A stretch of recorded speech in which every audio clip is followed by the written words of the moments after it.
支的安打。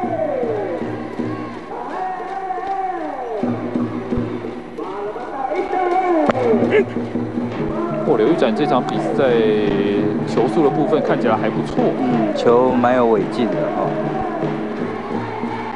那如果说刘玉展状况能够回稳的话，对于中信金队要争夺下半球季的冠军来说呢，当然又是一大帮助了。那好的投手不嫌多了哈。那中信金队素有投手王国的美名，是人数多还是成绩好？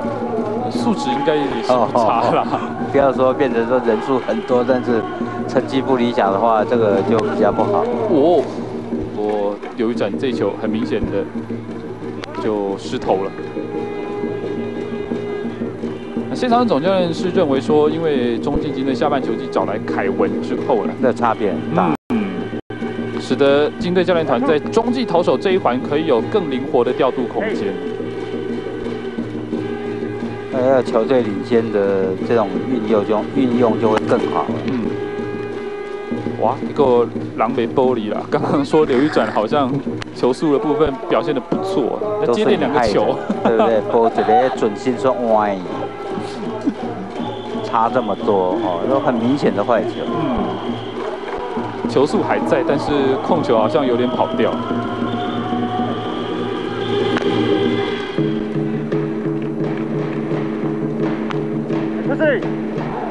打击的郑达宏现在是形成2好3坏的满球数。郑达宏今年的表现确实非常的亮眼，而且他今年有一个目标，就是要挑战单季20盗。他现在是11次盗垒成功。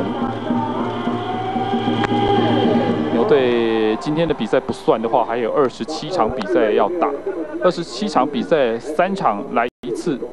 有机会了，不过就是教练团有没有开这个绿灯给他跑？